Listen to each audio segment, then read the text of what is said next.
Bismillahirrahmanirrahim. Dear students, Assalamu alaikum and welcome to the next lecture of Mathematics 10 chapter number 3 Variations exercise 3.5. देखिए आज के इस lecture का topic है joint variation and problems related to joint variations. Joint variation से मुराद है कि दो या दो से ज़्यादा वेरिएबल्स जब आप इसमें डायरेक्टली या इन्वर्सली रिलेटेड होते हैं तो हम उस तमाम वेरिएशन को जॉइंट वेरिएशन बोलते हैं। हम जॉइंट वेरिएशन पर डिफरेंट क्वेश्चंस को सॉल्व करते हैं एक्सरसाइज 3.5 में। तो लेट्स स्टार्ट एक्सरसाइज 3.5।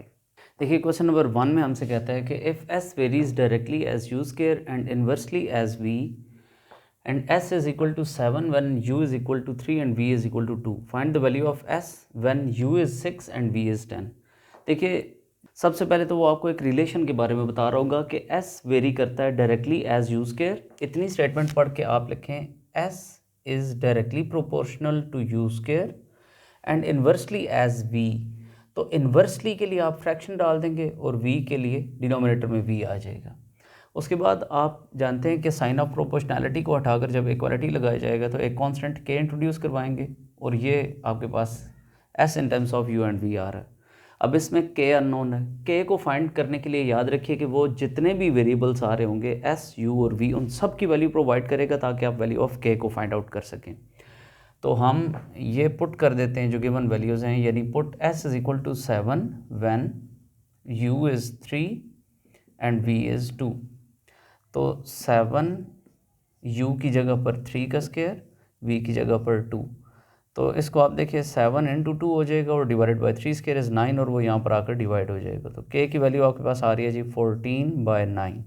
इस वैल्यू को आप इस रिलेशन में पुट करें तो आपके पास बनता है, आप अगर इस इक्वेशन का नाम 1 रख दें और आप कहें कि k की वैल्यू 14/9 जो हमने फाइंड किया इसको हम फर्स्ट में पुट करते हैं तो आपके पास रिलेशन बनेगा s is equal to 14u²/9v। अब आपने फाइंड करनी है value of s when u is 6 and v is 10। तो आप लिखेंगे now put u is 6 when v is 10 in the above relation. s is equal to 14 u की जगह पर 6 का स्क्वायर बाय 9 इंटू v की जगह पर 10 आ जाएगा।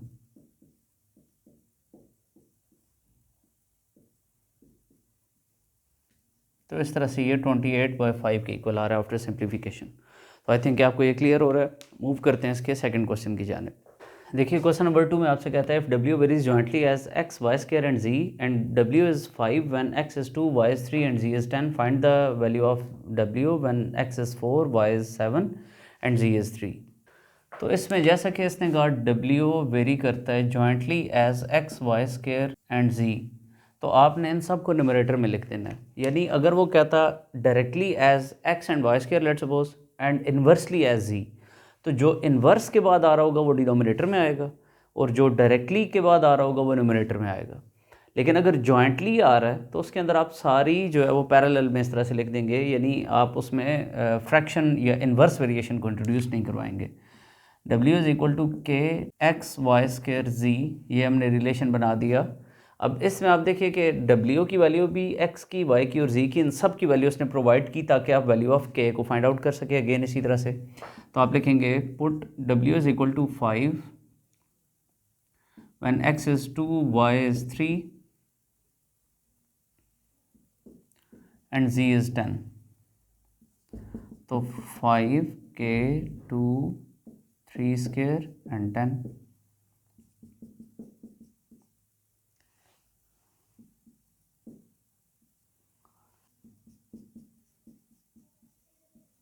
k की वैल्यू 5/180 यानी 1/36 आ रही है।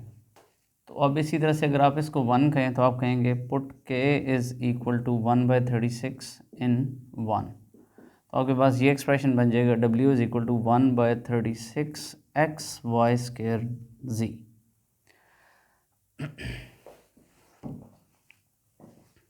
अगर अब आप इसको सेकंड का नाम दे दें तो अब आप कहेंगे now w is unknown when x is 4, y is 7 and z is 3, put in 2। ये वैल्यूज़ को आप सेकंड में पुट करें तो w अननोन है 1/36 ऐसे ही आएगा। x की जगह पर आप पुट कर देंगे 4, वाई स्केयर में 7 का स्केयर आ जाएगा और जी में 3 आ जाएगा। तो 4 1 ज़ार, 4 9 ज़ार, 3 1 ज़ार, 3 3 ज़ार, तो 49/3 आपके पास वैल्यू ऑफ डब्ल्यू आ रही है। तो आई थिंक आपको ये क्वेश्चन भी क्लियर हो रहा है। मूव करते हैं नेक्स्ट क्वेश्चन की जानिब। तो अब देखिए क्वेश्चन नंबर 3 में, if y varies directly as x cube and inversely as z square and t. तो आप देखिए लिखेंगे कि y varies directly as x cube and inversely के बाद जो कुछ होगा उसको फ्रैक्शन में लिख देंगे। जी स्केयर एंड टी से मुराद है जी स्केयर भी और टी दोनों डिनोमिनेटर में आएंगे। अब आप यहाँ से इन टर्म्स ऑफ के अगर इसको आप लिखें यानी इक्वेशन जनरेट करना चाहें तो आपने कांस्टेंट के को इंट्रोड्यूस करवाया और ये रिलेशन बन रहा है आपके पास। इसमें अब देखिए उसने आपको तमाम वैल्यूज़ देनी है to find the value of k. Y x g और टी ये तमाम वेरिएबल्स उसने प्रोवाइड कर दी again for finding the value of k. तो आप लिखेंगे put y is equal to 16 when x is 4, g is 2 and t is 3। तो ये चीज़ आ रही है और के की वैल्यू आपके पास 3 के इक्वल आ रही है। आप इस वैल्यू ऑफ के को इन फर्स्ट इक्वेशन पुट करें तो y equal to 3x cube by z square t, ये आपके पास एक्सप्रेशन आ रहा है। अब इसके अंदर आपने वैल्यू ऑफ y को फाइंड करना है when x is 2, z is 3 and t is 4। तो y अननोन है, x2 है, z3 है और t 4 है। तो हम ये तमाम वैल्यूज़ यहाँ पर पुट करते हैं।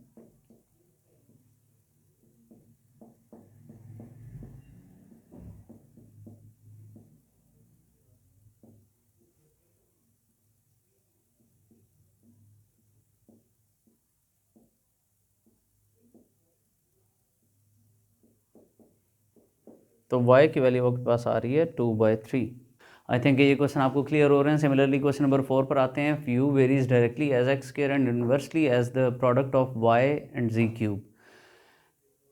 तो आप यहाँ से क्या करेंगे कि u is directly proportional to x square and inversely as the, इन्वर्सली के लिए फ्रैक्शन डाल दें और y z क्यूब के प्रोडक्ट के साथ इन्वर्सली प्रोपोर्शनल है तो ये लिखते हैं u is equal to k x square by y z cube. ये आपके पास रिलेशन आ रहा है, इसको आप फर्स्ट का नाम दे दें। अब देखिए उसने आपको u एक्स वाई जी तमाम वैल्यूज़ दे दी ताकि आप वैल्यू ऑफ k को फाइंड कर लें। Similarly so put u equals to 2 when x is 8, y is 7 and z is 2।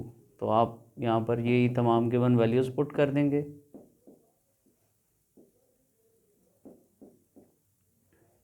तो वैल्यू ऑफ k आपके पास 7/4 आ रही है, इसको आप पुट करवा दें फर्स्ट में। तो आपके पास ये रिलेशन बन रहा है। अब इसमें आप पुट कर दें x6 y3 z2 to find the value of u।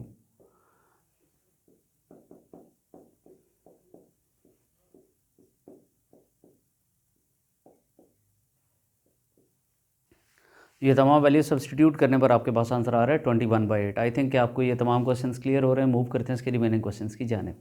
तो अब देखिए क्वेश्चन नंबर 5 में आपसे कहता है v varies directly as the product of x y cube and inversely as z square. तो आप इससे रिलेशन बनाएंगे v is directly proportional to the product of x y cube and inversely as z square.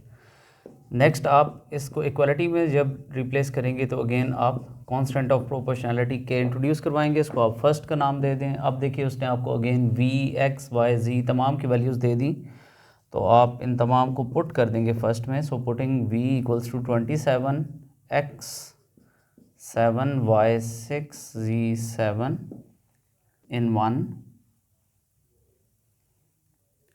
तो 27 equals to k into x की जगह पर 7, y की जगह पर 6 का क्यूब और z 7 का स्क्वायर। तो एक 7 इससे कैंसिल हो रहा है। 27 इंटू 7 बाय 6 क्यूब जो है वो 216 के इक्वल होगा और वैल्यू ऑफ के से आपके पास आ रही है 7/8। तो हम इसे फर्स्ट में पुट करवा देते हैं। 7xy cube by 8 into z square, ये आपके पास सेकेंड इक्वेशन आ रही है। Now for finding the value of v, x is 6, y is 2, z is 3, put all this in second।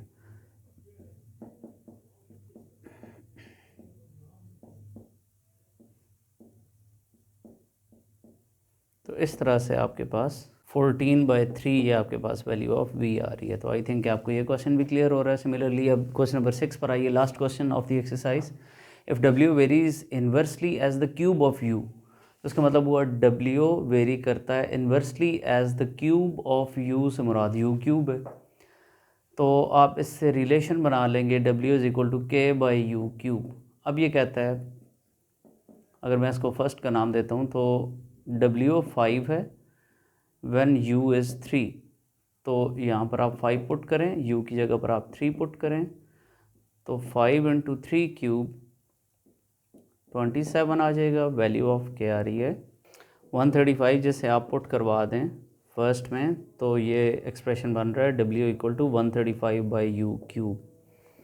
आप अगर इसे सेकंड का नाम देते हैं तो आप कहेंगे now w is unknown when u is 6, put in second equation. तो w is equal to 135/u cube में 6 का क्यूब आ जाएगा। So w is equal to 135/216 which is 5/8। So that's the end of this exercise 3.5। I think कि आपको ये तमाम questions clear हो चुके होंगे। आने वाले लेक्चर में हम इंशाल्लाह एक्सरसाइज 3.6 को स्टार्ट करेंगे, जिसमें हम के मेथड को यूज़ करते हुए डिफरेंट प्रोपोर्शंस को प्रूव करेंगे। So keep watching this channel. अगर आपको ये वीडियोस पसंद आ रही है तो प्लीज़ इस चैनल को सब्सक्राइब करें, इसे शेयर करें और इसे प्रमोट करें। Thank you so much for watching. Take care. अल्लाह हाफिज़।